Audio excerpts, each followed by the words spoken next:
lunch. This is the fourth of the Solicitors Regulation Authority's sessions today. My name's Ben Fisher. I'm Head of External Communications here at the SRA. And this session is going to be a bit different to some of the previous ones we've done. The last sessions we did were more taking a topic, us doing a presentation about it, and then having some question and answers. This session we wanted to be a bit more interactive. We've badged it as from setup to succession tips for running your firm. But we want the bulk of this session actually to cover question and answers. So how this session is going to work, we're going to do some very short presentations or introductions around topics where we often get queries. The first one's going to be about setting up a firm, and then we're going to talk about managing succession in a firm, which is important for anyone who's running a firm. And then we're going to open up to the floor for either questions on those particular topics or any other compliance-related queries you have about how we regulate. And we'll do our best to answer those. Our panel is very knowledgeable. They do not know everything, though. So if there's a question we get and we don't know the answer, what we'll do is we can come back and get that question and come back to you on it. So before I introduce the panel, there's one final thing for me to say. This is being live streamed. There's a camera at the back, so you can watch it on Twitter or YouTube. Who knows? There could be millions of people watching us now in this small room. In fact, we are noticing there are a lot of people watching live, but then also the key thing is you'll be able to watch this stuff on playback. So you can either watch this session on playback and if you want to catch a point again, or you can see any of our other sessions on playback along with the slides. And that's on our YouTube account or on our Twitter account. So that's something to bear in mind. So let's introduce our panel. If we start at the end, we've got Colette Best, who's our policy manager. And Colette Best, before she worked in the SRA, she worked in financial services and housing policy. She's our resident anti-money laundering expert and has worked on AML issues for over a decade, but she's also got a lot of knowledge around potential impacts of Brexit for our regulation, as well as knowledge of conveyancing. Next to Colette, we have Jatinder Loyal, who's a policy associate. He's got experience in private practice, particularly criminal litigation, but he's been working at the SRA and what was previously the Law Society for 16 years, and his areas of expertise include the account rules, client protection, as well as regulation of financial services, but here's a broad breadth of knowledge. And then finally, next to me, we have Harkamel Boyle, who's team leader in our firm-based authorization team. She's got a number of years' experience as a solicitor in family law before she moved to the SRA 7 years ago, and she's our expert in firm-based authorization. So that's the panel. Please take seats, anyone, if you've just arrived. There are some seats still left. So what we're going to do is I'm going to hand over first to Harkamel, who's going to talk a little bit about just some tips if you're thinking of setting up a firm, and then we're going to hear from Jatinder. So, Harkamel. Thank you. Hello, everybody. Firstly, our goal in authorization is to work with you to enable you to set up your business as quickly as possible. We don't want to be seen as a barrier or tying things up in red tape. Historically, we had received some bad press for being overly bureaucratic and taking too long to authorize firms. What we've done is we've tried to overhaul our process, and at each stage in the approvals process, we've made fundamental changes to sort of eliminate those blockers. We've also been mindful in doing that setting up a law firm isn't something that everybody does every day. So for a lot of people, they won't have a lot of interaction with authorization on a day-to-day basis, or they wouldn't have done so for a number of years. During the time that we were making these changes to our authorization process, we noticed that one of the things that was extremely helpful is having a pre-application engagement with individuals that wanted to set up a firm as early as possible. The benefits of this was that it allowed us to explore with you what you wanted to achieve and the best way that you could do that. And it also helps you to better understand the application process as well as we're going along. What one of the big preconceptions is an expectation that you need to have everything sorted out, your business model in place. That isn't the case. We're more than willing to discuss any ideas that you've got and to work with you on the parameters of what our rules are to make sure that whatever you want to do is possible, and we try to be as flexible as possible in doing that. We can discuss these ideas with you either face-to-face or via the telephone, and one of the biggest benefits is that it makes the authorization process more fluid, so it allows us to authorize your firm quicker. Okay. We'll always ask you what your go live date is as well, and we always try to work with you to try to achieve that date hopefully as soon as possible. Once your application has been submitted to us, there are common areas where we will be asking you additional questions. One of them is that we need you to be clear on your structure at the time when you've submitted your substantive application. So in terms of how you're all going to be organising your structure and the types of and how you're going to be doing the legal work that you intend to do. So we will be asking you questions and asking you to provide full disclosure on all of your business interests. It's also common for us to be asking you questions on the systems and controls that you're going to be having in place to uphold client confidentiality. Finally, I think it's important to mention at this point that we rarely refuse applications. When we have to do so, it's normally due to character and suitability issues. More often than not, we do try to work with applicants to make sure that if there's any risks or any issues that we highlight during the pre-application stage or once an application is submitted, we try to work with you to mitigate those risks so that we can authorise. Okay? I'm just going to hand you over to Jacinda now to be talking about planning for succession. Thank you. So planning for succession, just as Harkamal said, was with the authorization process, it's making sure that we understand your business model.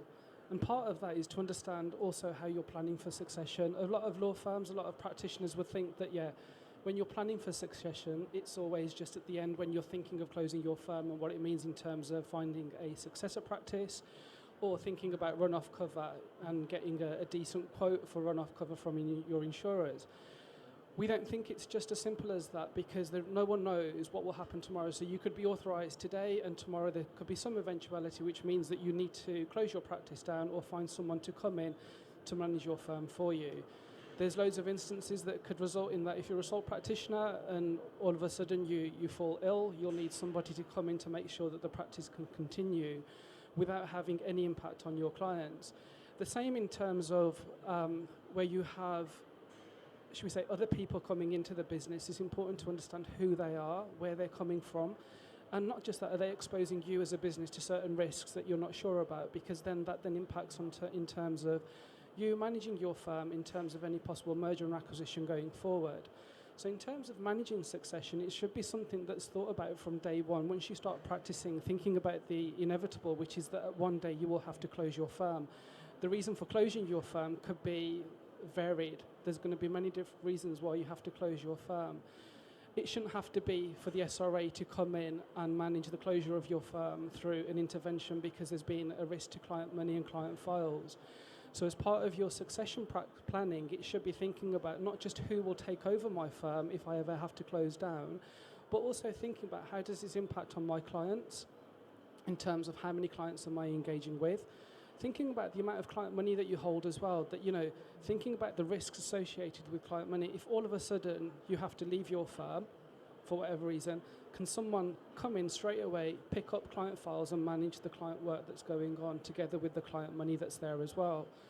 Then thinking about, in terms of other people that you do business with, a lot of law firms will have arrangements where they refer clients to maybe an independent financial advisor or somebody else to help them with that work. It's thinking about those relationships as well in terms of how are those relationships going to be managed should you have to close your business. From a professional indemnity perspective, we know that our rules say that firms that are closing are required to have a minimum of 6 years run-off cover. That is the minimum that we stipulate. That's based on research that we've done. It's based on what the insurers are telling us in terms of the risks that's posed and the life cycle, or should we say, the claims that come through once a firm has closed. People say to us that run-off cover is really, really expensive, but what we're saying is that if a firm has managed its business in a compliant way, is upholding professional standards, then any risks associated with closing your firm should be, should we say, mitigated or at least negated to the best possible way, which means that the insurers then are more than likely able to negotiate a decent run-off premium with you. We can't speak for the insurers because, again, they're basing their premiums, and especially their run-off premium, based on the risk that you pose to them in terms of once you've closed. Key thing to remember is to work with your insurers as part of your life cycle. Once you're up and running, it's making sure that the information that you provide to insurers is relative, real time, and it's sad to say, but truthful as well. A number of insurers do report to us the number of cases where law firms or practitioners have misrepresented on their proposal forms and said, we don't do conveyancing, and then 3 years later or 3 months later there's a conveyancing claim that comes through. It's key risks like that that the insurers are having to work with and manage when it comes to writing your premiums. So in terms of managing succession, think about things that are not just going to happen in, so we say, 20, 30 years' times. It can happen tomorrow. So it's making sure that you know who you can engage with.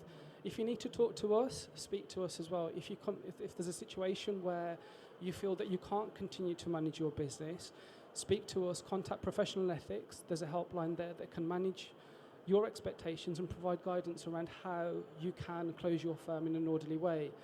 But at the same time, thinking of options as well. So our supervision team might put options to you to think, okay, is there somebody that you can work with in terms of a successor practice or a merger and acquisition, so you don't have to just leave your firm in a dire state.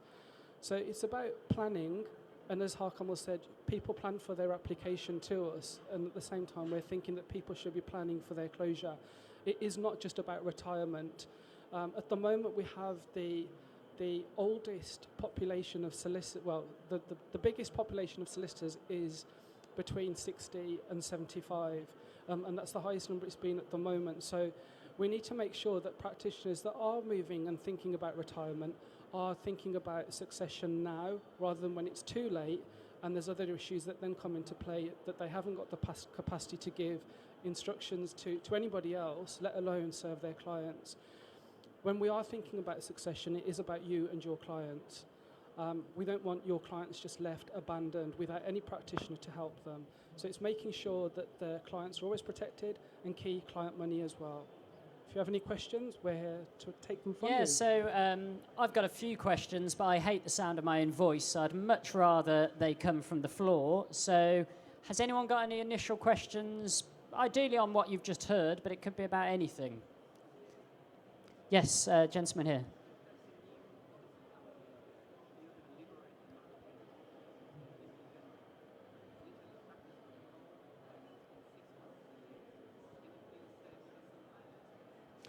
Okay, so the question, I'm just going to repeat the questions for the benefit of people who can't hear and also for the camera.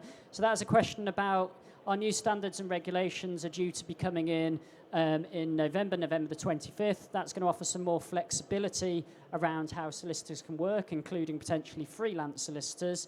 And I think it was you just wanted just some highlights from that.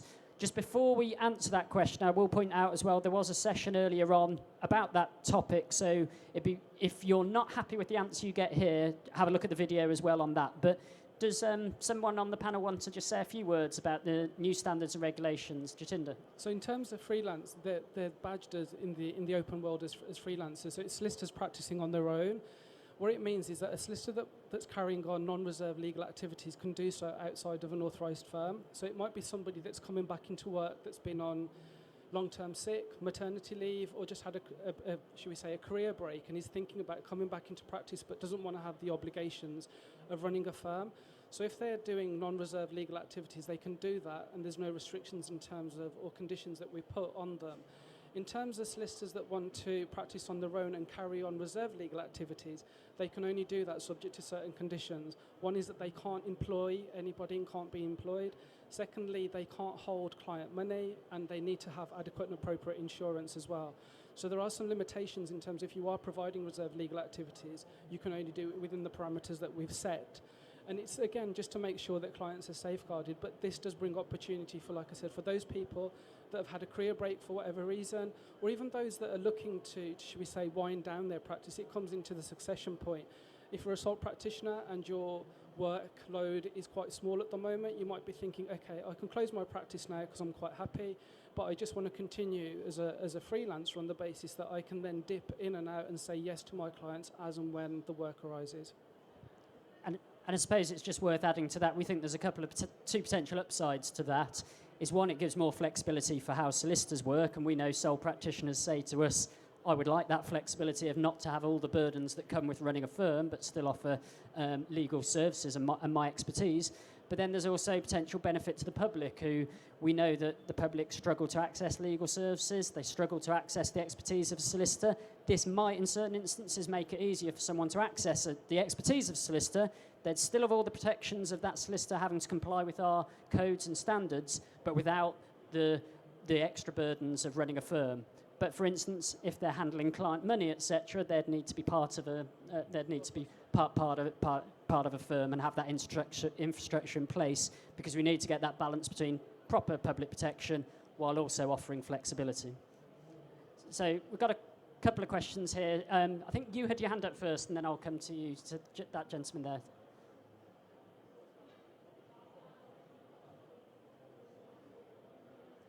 Could I just ask you to speak up a little bit? It's a bit hard to hear. So.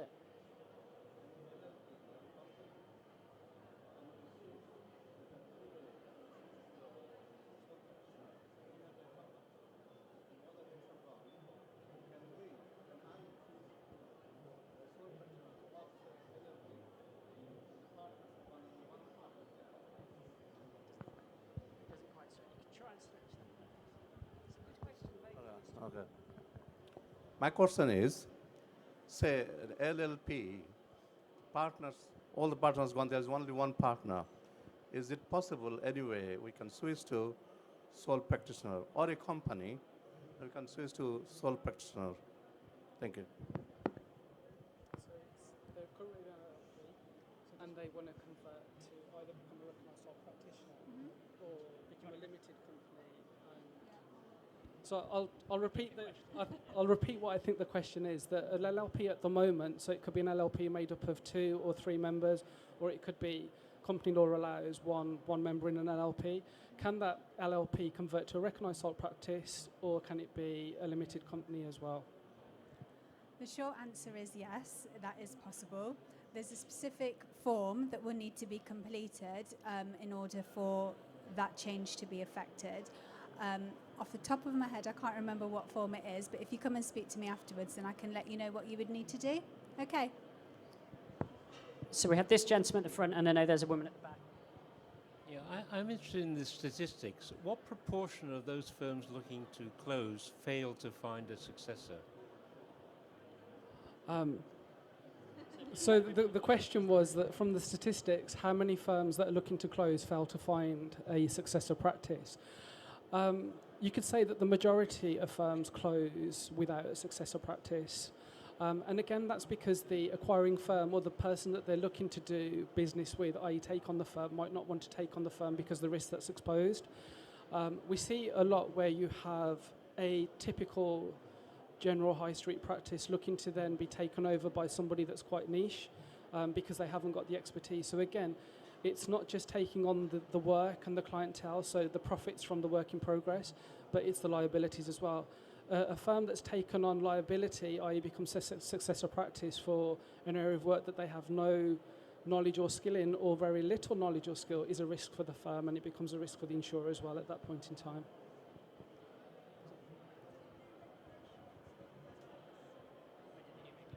So the question was, when do the new regulations come into force? You're talking about the new standards and regulations. So that's the 25th of November we've confirmed as the implementation date.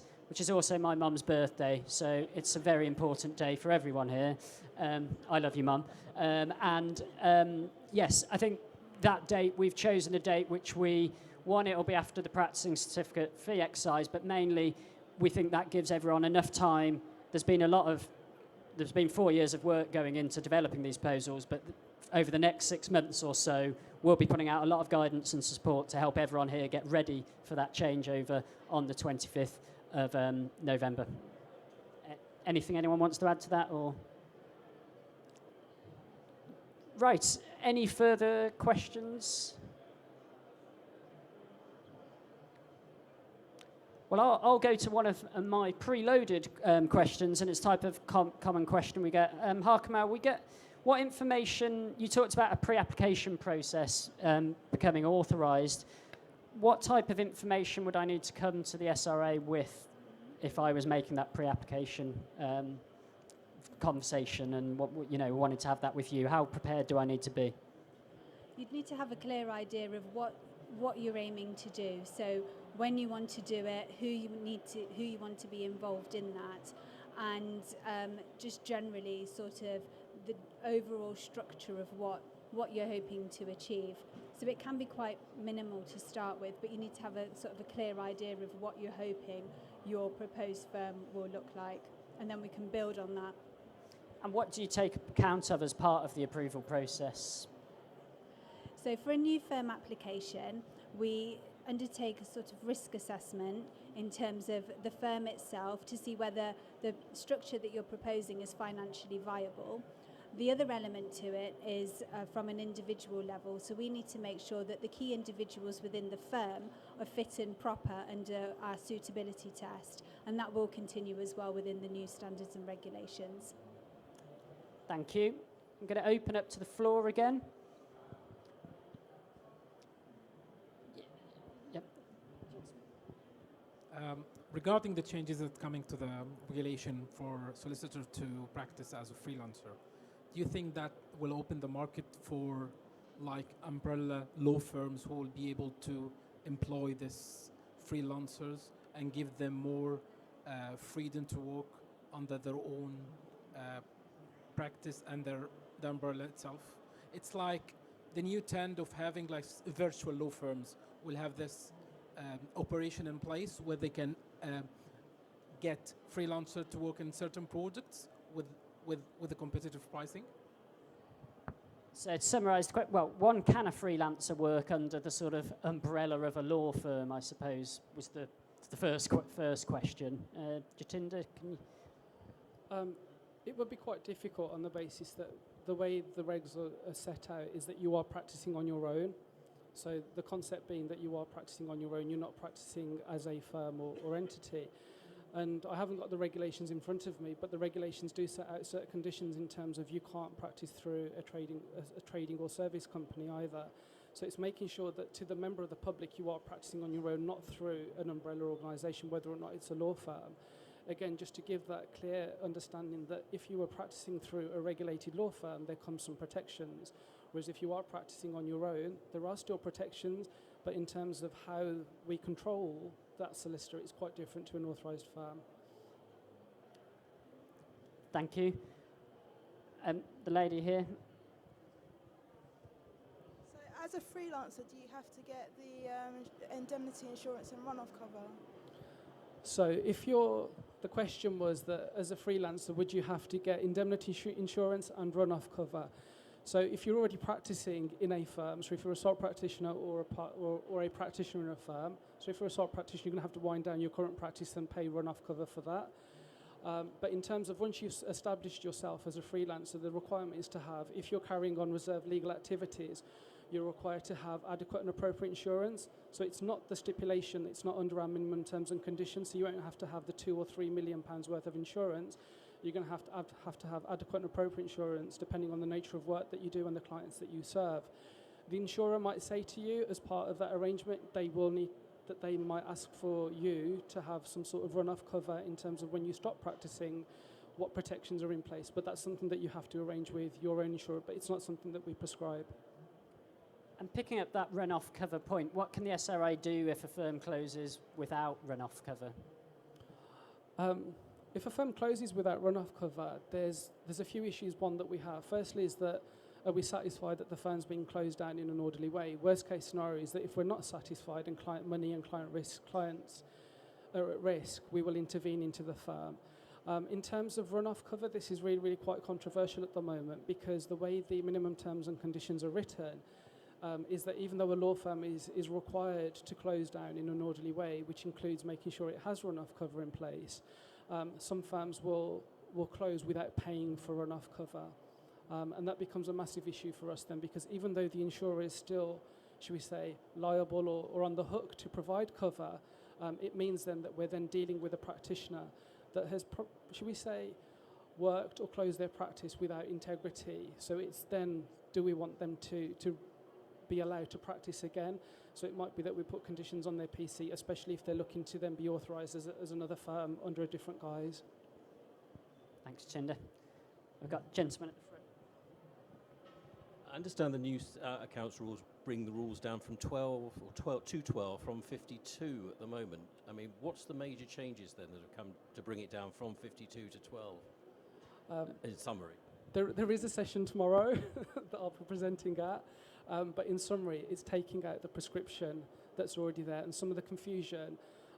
So taking out the prescription around how money needs to be moved or how quickly it needs to be moved, but also taking out, should we say, some of the requirements in terms of how you engage with your accountant. That's something that we don't need to prescribe per se.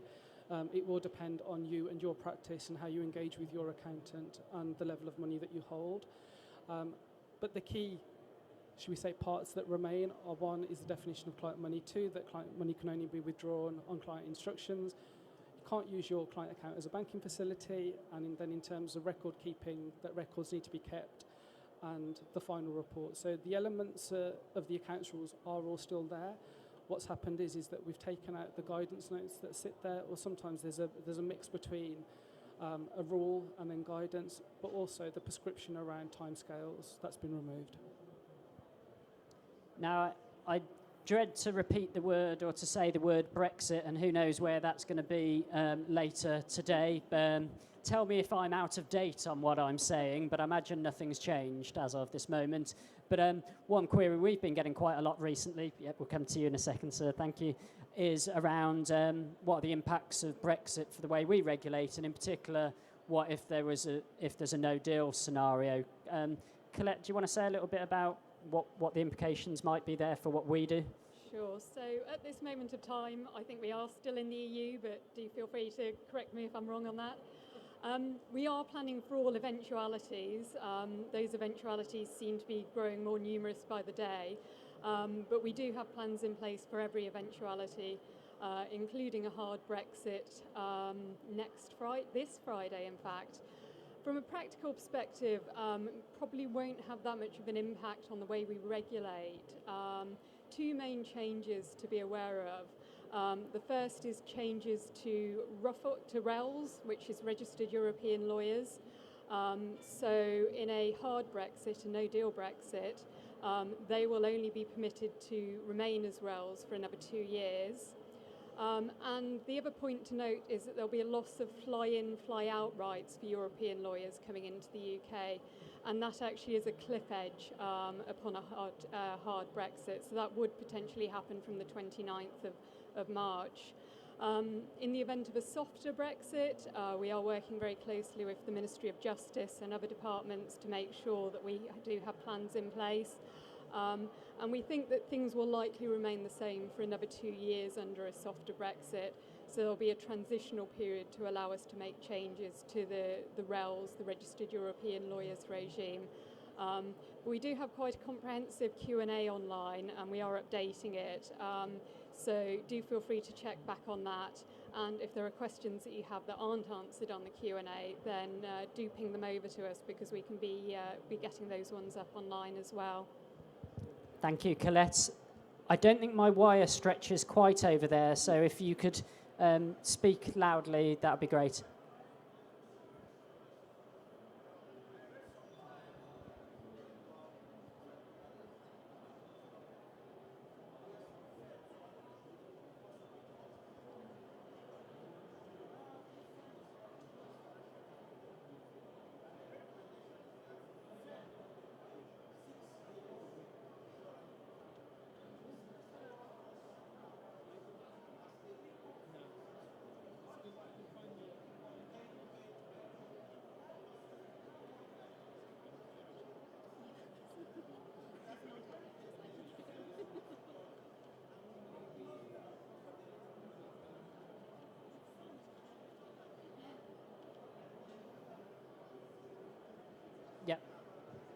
So yeah, that's a very good question. So I think the crux of that question was around run-off cover, and is it, to quote, a rip-off?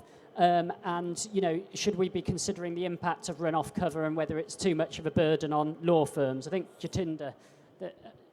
So the requirement to have 6 years run-off cover is based on, should we say, what we've heard from insurers in terms of where the claims come in. The majority of claims will come in within the first 3 years. And then they'll trickle through up until at least 6 years. In terms of the premium that you pay, that's not something in our power. We don't prescribe the price insurers have to charge.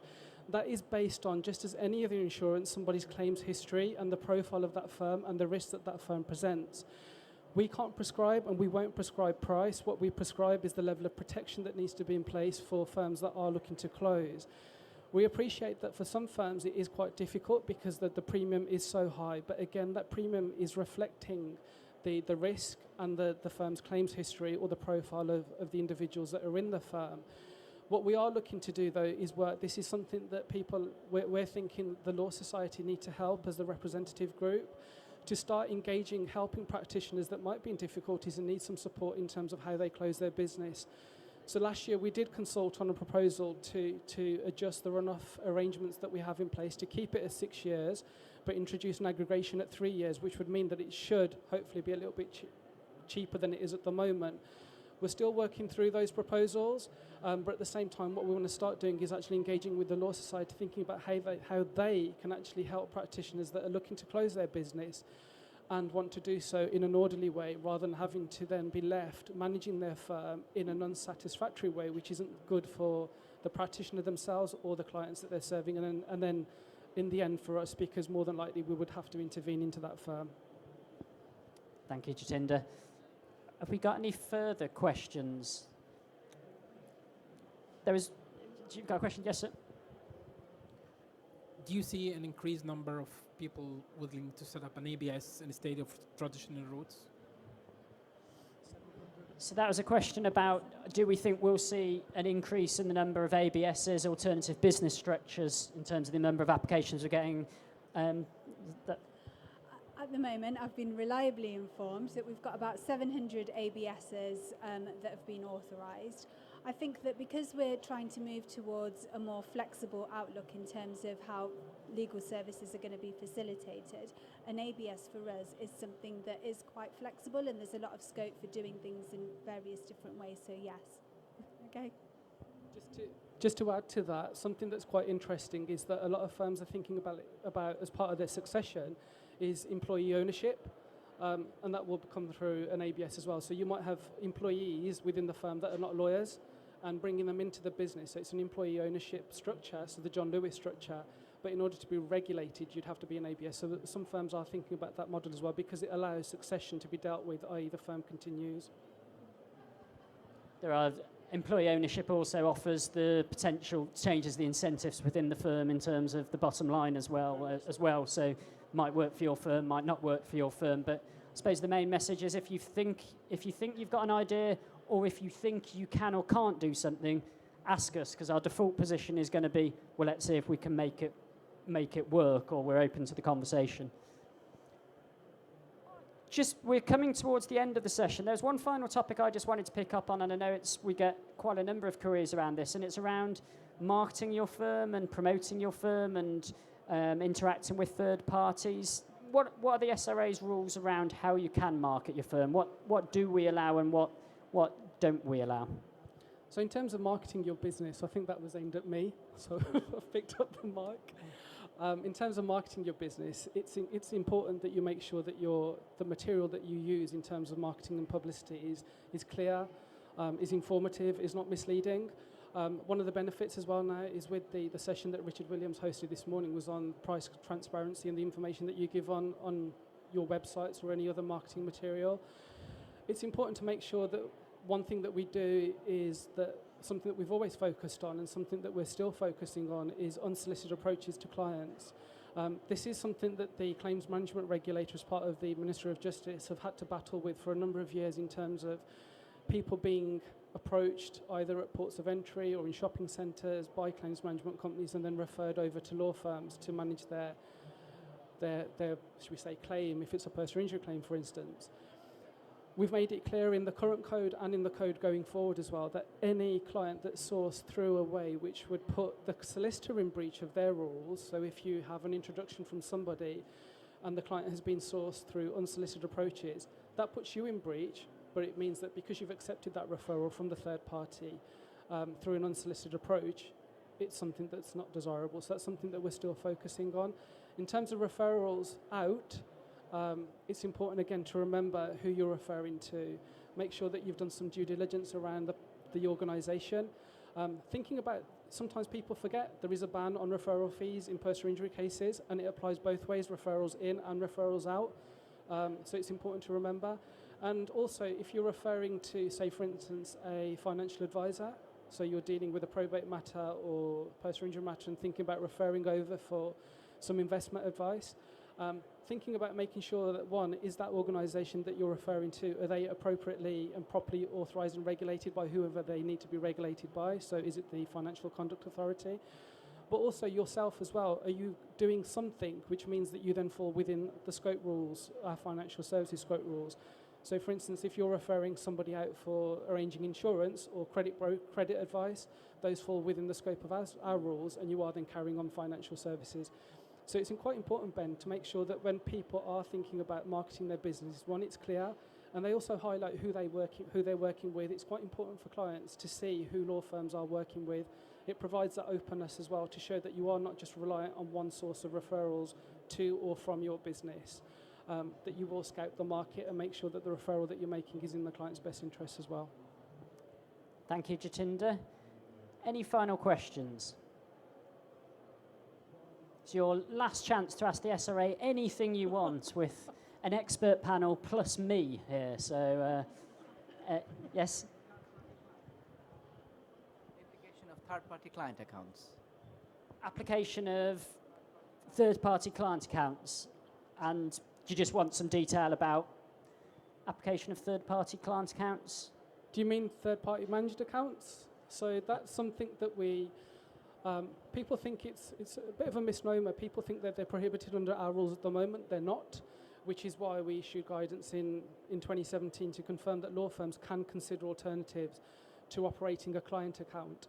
What the new accounts rules do is provide some parameters, confirm in terms of if you are looking to use a TPMA as an alternative to a client account, then it needs to be a provider that's regulated by the Financial Conduct Authority, and that you have systems and controls in place which mean that you can get real-time statements from them to show the transaction, and then it matches up with the client instructions that you have on file. It's something that we're looking to promote, in the sense that it is a concept that law firms should be thinking about, especially if they're looking to lower the risk that's posed to them, i.e. in terms of whether it's their indemnity insurance, but also in terms of cyber fraud and cyber attacks. From an AML perspective, it doesn't take away, and Colette will focus on AML later on, but it doesn't take away the obligation for you to do due diligence on your clients. But what it means is that you're then potentially not exposed because you're not then dealing with the client money yourself. So there's a should we say, a drop in what might be required of you. There are some providers here today that I know of that are looking to engage with law firms. So if you do have time, engage with some of the TPMA providers, because they want to engage with you as well as they develop their products. I might just add on that, on money laundering risk. So operating a client account, we do consider to be one of the top risks of money laundering. We do know that criminals are actively targeting solicitors' client accounts, because if you can pay money in and out of them, then you've automatically laundered the money. It's then deemed clean. So operating a third-party managed account is one way that you can manage that particular area of risk if you've identified that as a particularly high risk for your company.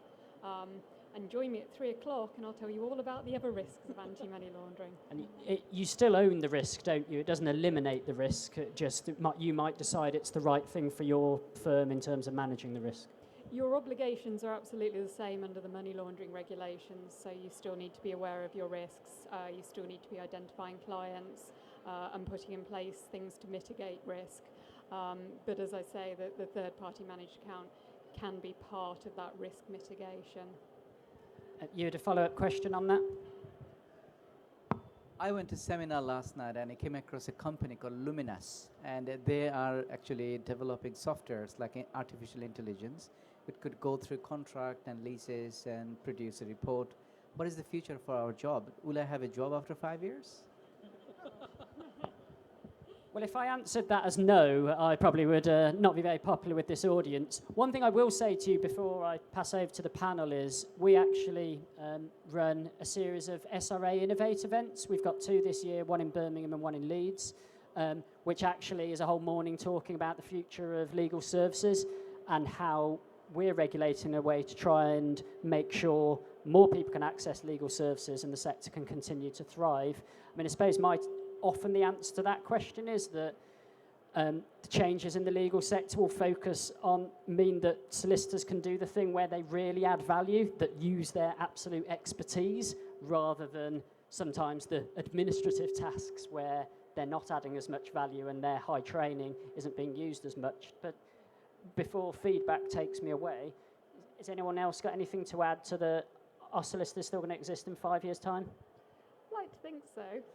It's a tough one, innovation. I think our primary duty as a regulator is to permit innovation, but to make sure it happens in a way that there are appropriate consumer protections in place around it.